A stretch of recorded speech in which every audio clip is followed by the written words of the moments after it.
महंगाई ने पसारे पैर तो इकोनॉमी की रफ्तार फिर से लड़खड़ाई। मार्केट ने किया निराश तो इन्फोसिस से बंधी है आस। वीआईपी कल्चर को खत्म करने की तैयारी तो एयरटेल ने लॉन्च की इंटरनेट बेस्ड डीटीएच सेवा। नमस्कार, आवाज एट 9 में मैं हूं आपके साथ शगुफ्ता साहिल देव। शुरू करते हैं हेडलाइंस के साथ। इकोनॉमी को डबल झटका। फरवरी में इंडस्ट्री की ग्रोथ 4 महीने के निचले स्तर पर पहुंची। रिटेल महंगाई भी बढ़ी। सोने चांदी की तरह हर रोज तय होंगी पेट्रोल डीजल की कीमतें। 1 मई से 5 शहरों से होगी इसकी शुरुआत। बाजार में आज दिखी मुनाफा वसूली। सेंसेक्स करीब 150 पॉइंट टूटा। बैंक, पावर और आईटी शेयरों में कमजोरी दिखी।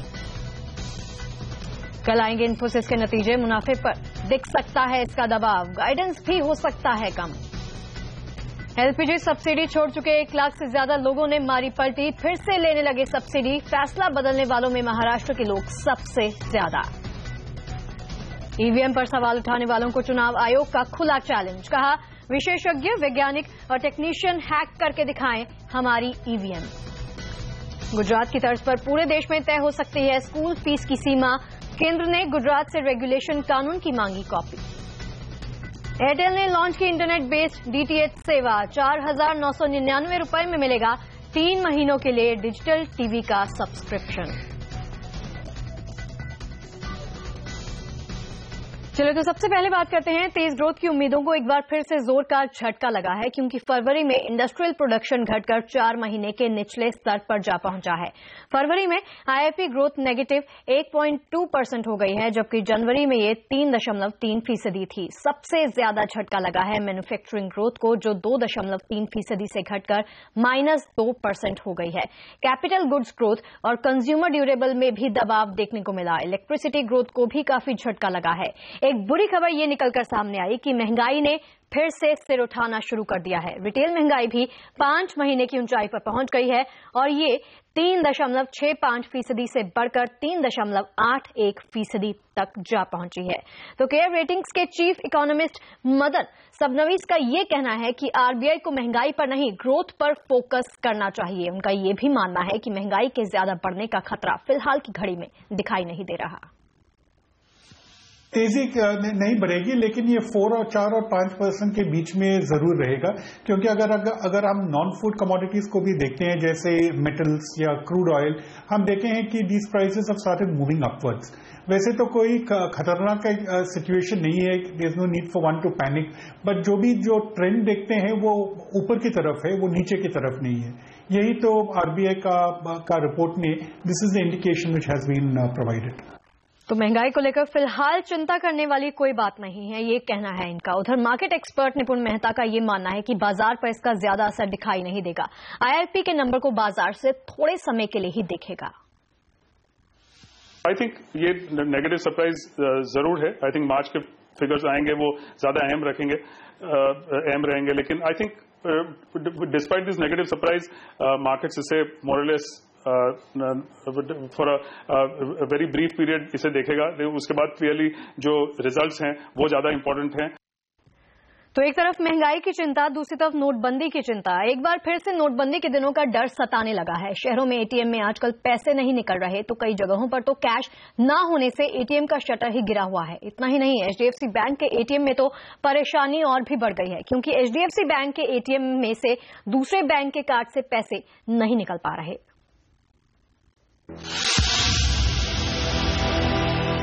रियलिटी चेक के लिए अब हम आए हैं एचडीएफसी बैंक में, अरेरा कॉलोनी के एचडीएफसी बैंक के एटीएम में। यहाँ पर मेन ब्रांच भी है और यहाँ पर जो पैसा है निकालने के लिए लोग बड़ी तादाद में लोग आते हैं।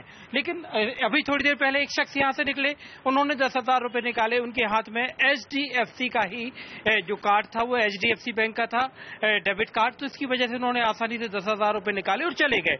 लेकिन ये दूसरे शख्स हैं जिन्होंने, आपने अपने बारे में बताइए सर, आपने कौन सा कार्ड यूज किया और कितने पैसे निकाले? मैंने ये यस बैंक कार्ड यूज किया 2,000 रुपए निकालने के लिए, बट यहाँ से अनेबल टू प्रोसेस आया है। इस वक्त मैं एक एचडीएफसी बैंक के एटीएम के सामने मौजूद हूं और यहाँ पर जो लोग हैं उनका ये कहना है कि वो कैश ट्रांजैक्शन करने के लिए आए थे दूसरा एटीएम लेकर एचडीएफसी के अलावा, लेकिन उससे पैसा उनका विड्रॉ नहीं हुआ। क्या ऐसा है? ये हाँ जी ऐसा है। ये पीएनबी का एटीएम है, मैंने विड्रॉल किया, डिक्लाइन का मैसेज आ रहा है। एचडीएफसी बैंक का रामदास पेट इलाके में ये एटीएम है और यहाँ पर कुछ लोग जब पैसे निकालने के लिए पहुंचे तो उन्हें जो जवाब मिला वो चौंकाने वाला है। यहाँ से क्योंकि इनके पास SBI का ATM है और SBI के ATM कार्ड से जब ये पैसे निकालने यहाँ पर पहुंचे हुए तो उनका कहना है कि ये पैसे नहीं निकल रहे। क्या बता रहे बैंक वाले? हम फुसत से आए हुए हैं। हाँ। हम दवाखाने में आए वाले हैं। हाँ। और हम ढूंढते ATM पर आए। हाँ। HDFC का ATM है। हाँ। हमारा खुद का SBI का कार्ड है। हाँ। बाहर ही गार्ड बोल देता है कि भाई HDFC का अगर है तो वहाँ पर करो, नहीं तो नहीं निकलेंगे पैसे। हाँ। HDFC बैंक के ATMs में लोगों को ये प्रॉब्लम नजर आ रही है कि अगर वो किसी और बैंक के ATM कार्ड से पैसा निकालने की कोशिश कर रहे हैं तो नहीं निकाल पा रहे हैं। कैश डायल किया, कैश के बाद वापस पर्ची निकलती है, खाली उसमें कुछ ना तो स्क्रीन पे ना तो कैश आती है, विड्रॉल का मैसेज भी नहीं आ रहा, कुछ भी नहीं। हफ्ते भर से तो कोई ATM में कैश नहीं है मैम, और बहुत सारी परेशानियां हैं। बच्चों के खर्चे निकालने के लिए ATM नहीं है, बहुत सारे आते हैं, लाइन लगाते हैं और ऐसे ही चले जाते हैं। मालूम नहीं कैश नहीं है कि मशीन खराब है। तो कुल मिलाकर समस्याएं अनेक है लेकिन समाधान एक भी दिखाई नहीं दे रहा। वहीं इसी पूरे मामले पर HDFC बैंक से जब हमने ये पूछा तो बैंक के मैनेजमेंट ने कहना है कि बैंक ने ATM इस्तेमाल करने के नियम में फिलहाल कोई बदलाव नहीं किया, लेकिन कुछ जगह पर सिस्टम को अपग्रेड किया जा रहा है जिसकी वजह से आम लोगों को ये दिक्कत सता सकती है।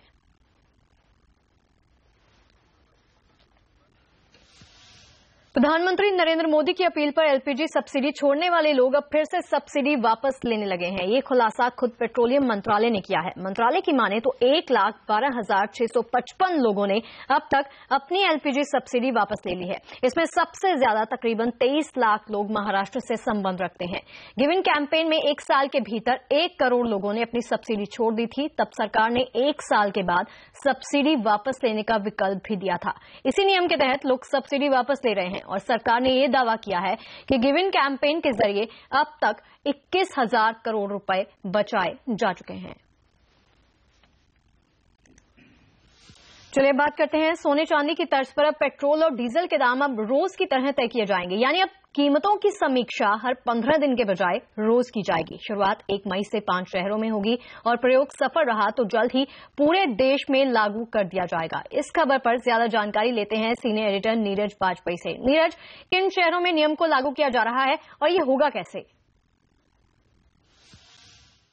देखिए, 5 शहरों में इसको शुरुआत में लागू किया जाएगा, एक पायलट प्रोजेक्ट की तरह है, और रोज इस पे जो है दाम की समीक्षा की जाएगी और रात 12 बजे से ये दाम बदल जाएंगे। यानी ये सुबह जब आप पेट्रोल पंप पे जाएंगे तो आपको पेट्रोल और डीजल के रोज बदले हुए दाम देखने को मिलेंगे। विशाखापट्टनम को लिया गया है, पुडुचेरी को लिया गया है, जमशेदपुर को लिया गया है, उदयपुर को लिया गया है।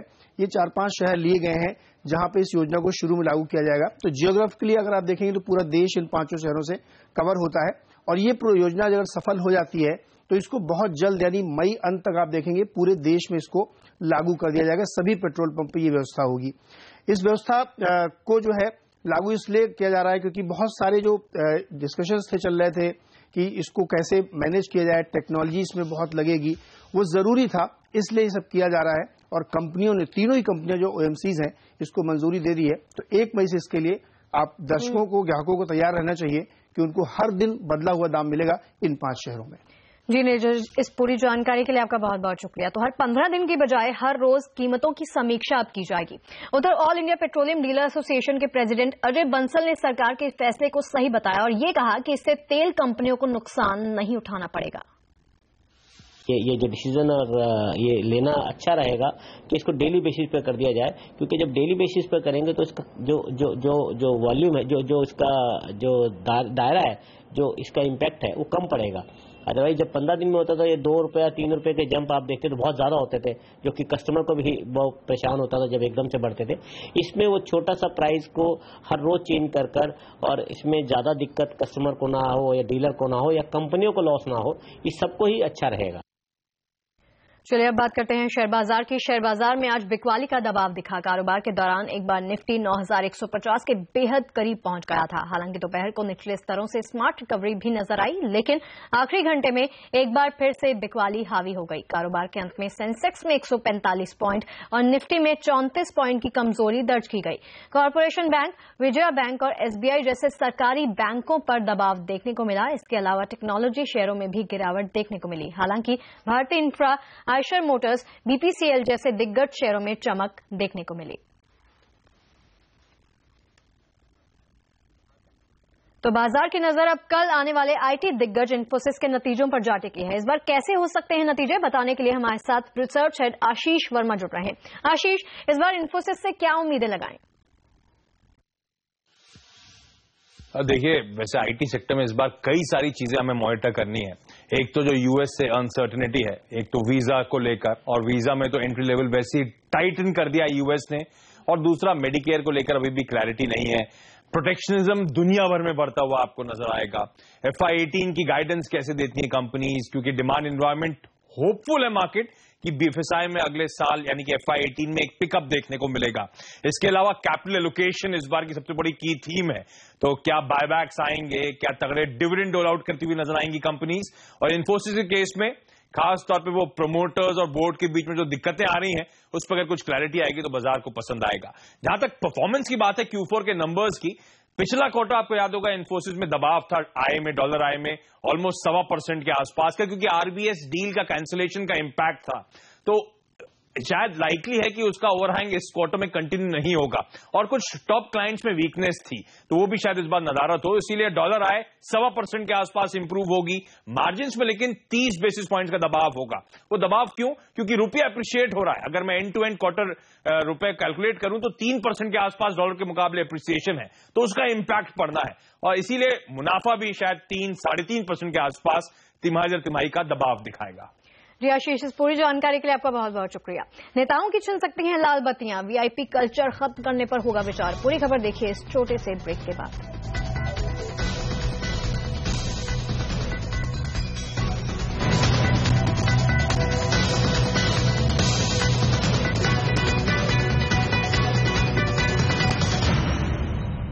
ब्रेक के बाद स्वागत है आप सभी का। चलिए बात करते हैं। कैबिनेट रेलवे की बड़ी कंपनियों समेत 11 कंपनियों की लिस्टिंग के लिए मंजूरी दे दी है। सरकार ने इन कंपनियों में 25% तक की हिस्सेदारी आईपीओ के जरिए बेचेगी।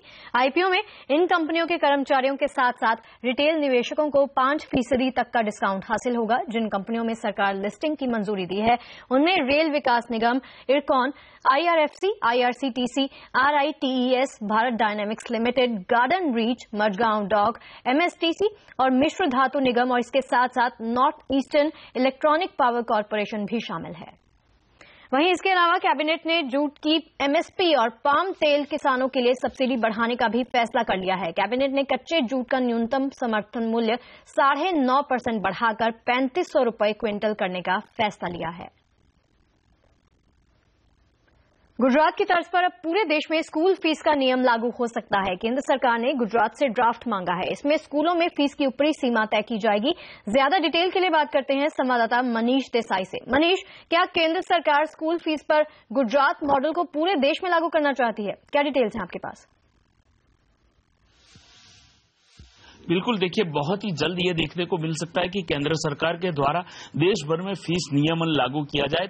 गुजरात सरकार ने अभी पिछले महीने ही फीस नियमन कानून लागू किया था, जिसके तहत 15,000 से 27,000 के बीच की फीस तय की गई थी। जैसे हमें सूत्रों से पता चल रहा था कि HRD मिनिस्टर जो है प्रकाश जावड़ेकर, उन्होंने गुजरात सरकार से इस बिल की कॉपी मांगी थी, और गुजरात सरकार ने इस बात की पुष्टि की है कि हाँ, HRD मिनिस्ट्री ने इस बिल की कॉपी मांगी है। गुजरात सरकार ने बिल भी उनको भेज दिया है। मतलब साफ है कि केंद्र सरकार जल्द ही देश भर में फीस नियमन लागू करना चाहती है। न ही केवल केंद्र सरकार बल्कि उत्तर प्रदेश और महाराष्ट्र राज्यों ने भी गुजरात सरकार का जो फीस नियमन बिल है उसकी कॉपी मांगी है। वजह यह है कि जो बिल यहाँ पे लागू किया गया है, जैसे कि प्राथमिक स्कूल से, जो प्राइवेट स्कूल है, वो प्राथमिक के लिए 15,000 से ज्यादा फीस नहीं ले सकते, माध्यमिक के लिए 25,000 से ज्यादा और उच्चतर माध्यमिक के लिए 27,000 से ज्यादा फीस नहीं ले सकते। अगर वो अपनी फैसिलिटीज ज्यादा बताते हैं, टीचर्स का सैलरी अगर ऊंचा पे कर रहे, कुछ शर्तें हैं, अगर ऐसे कुछ कर रहे हैं तो एक कमेटी के सामने उन्हें अपनी बातें रखनी होगी स्कूल्स को, और उसी आधार पर यह कमेटी तय करेगी कि कितनी फीस बढ़ा दी जा सकती है। लेकिन एक नियमन तो लागू कर ही दिया गया है गुजरात में, और जल्द ही देश भर में इस तरह का फीस नियमन लागू होते हुए देख सकते हैं। जी मनीष, हमारे साथ जुड़ने के लिए, इन सवालों का जवाब देने के लिए आपका बहुत बहुत शुक्रिया। चलिए अब बात करते हैं, जल्द ही मंत्रियों, बड़े बड़े अधिकारियों की गाड़ी पर से लाल बत्ती, सायरन या फिर अटर जो है वो गायब हो सकता है, क्योंकि प्रधानमंत्री कार्यालय में एक बैठक होने वाली है जिसमें इस वीआईपी कल्चर को पूरी तरह से खत्म कर देने या फिर चुनिंदा लोगों के लिए जारी रखने पर विचार जल्द हो सकता है। अब सरकारें भी ये मानने लगी हैं कि ये लाल बत्ती, ये सायरन की आवाज आम आदमी की आंखों में खटकते हैं। पंजाब और उत्तर प्रदेश की नई सरकारों ने पहल की तो अब केंद्र सरकार भी वीआईपी कल्चर खत्म करने पर गंभीरता से विचार कर रही है। हालांकि कानून बनाकर वीआईपी कल्चर खत्म किया जाए या नहीं, इस पर राय बटी हुई है। कानून इन सब चीजों के लिए बहुत आवश्यक नहीं है। आप किसी से समाज में बेहतर हैं, आप ज्यादा ताकतवर हैं, वो इस लाल बत्ती से अगर प्रामाणिकता मिलता है तो शायद उचित नहीं है। कुछ संवैधानिक पद हैं, अब मुझे लगता है कि प्रधानमंत्री जी के गाड़ी पर भी कोई लाल बत्ती नहीं है, तो व्यवस्था में परिवर्तन इस प्रकार के आए और खुद ही अगर जो लोग इस पद पर हैं अगर ये निर्णय करें तो ज्यादा बेहतर हो। नियम के मुताबिक कैबिनेट मंत्री समेत कुछ चुनिंदा लोगों को लाल बत्ती मिलती है। सूत्रों के मुताबिक जल्द ही इस मुद्दे पर प्रधानमंत्री कार्यालय में बैठक होने वाली है। सड़क परिवहन मंत्रालय ने कुछ विकल्प सुझाए हैं। पहला विकल्प ये है कि लाल बत्ती पर पूरी तरह रोक लगा दी जाए। दूसरा विकल्प सिर्फ 5 संवैधानिक पदों पर बैठे लोगों, राष्ट्रपति, उपराष्ट्रपति, प्रधानमंत्री, सुप्रीम कोर्ट के मुख्य न्यायाधीश और लोकसभा स्पीकर को ही ये हक दिया जाए। आखिरी फैसला प्रधानमंत्री कार्यालय में होने वाली बैठक में ही लिया जाएगा, लेकिन बैठक बुलाने का संकेत समझा जा सकता है। लक्ष्मण रॉय, दिल्ली। चलिए अब बात करते हैं, इलेक्ट्रॉनिक वोटिंग मशीन पर उठ रहे सवालों के बीच में चुनाव आयोग ने शिकायत करने वालों की खुली चुनौती दी है कि ईवीएम को हैक करके वो दिखाएं। चुनाव आयोग ने ये कहा कि मई के पहले हफ्ते से विशेषज्ञ, वैज्ञानिक और तकनीकविद 1 हफ्ते या फिर 10 दिन के लिए आकर मशीनों को हैक करने की कोशिश कर सकते हैं। वहीं इससे पहले ईवीएम की जगह बैलेट पेपर से चुनाव करवाने की मांग को लेकर आज विपक्ष के नेताओं ने राष्ट्रपति प्रणब मुखर्जी के साथ मुलाकात की। विपक्ष का ये कहना है कि ईवीएम में सामने आ रही गड़बड़ियों के बाद अब पुराने पैटर्न यानी बैलेट पेपर पर चुनाव फिर से करवाए जाएं।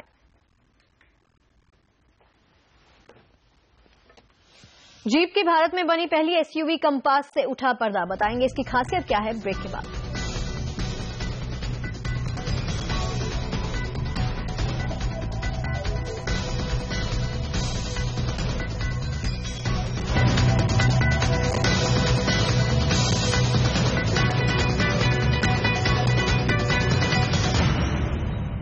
चलिए बात करते हैं, मीट बैन और कत्लखानों पर विवाद के बीच में सरकार को मुर्गियों का ख्याल आ गया है। मुर्गियों की बेहतरी के लिए सरकार कानून में फेरबदल करने जा रही है।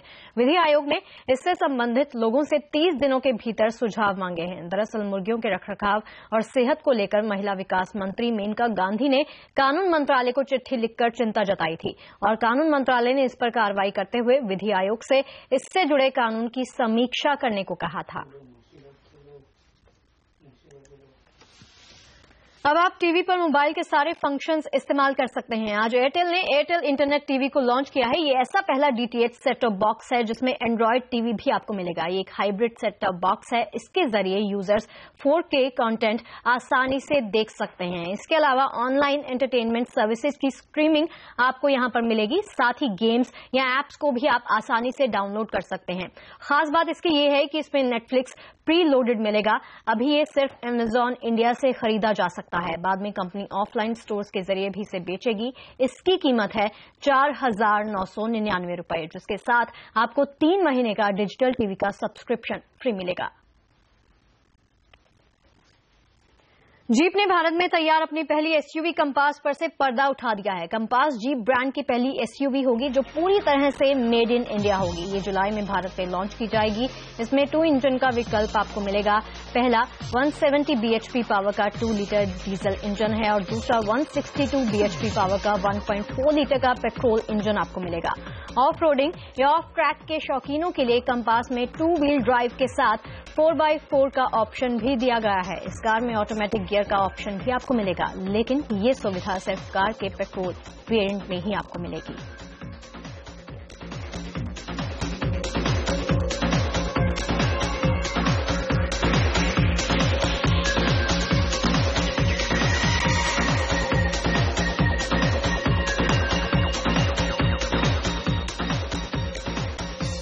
चलिए तो इस बुलेटिन में फिलहाल के लिए इतना ही, लेकिन खबरों पर लगातार अपडेट के लिए CNBC आवाज से जुड़े रहिए, ट्विटर, फेसबुक और यूट्यूब की तरफ।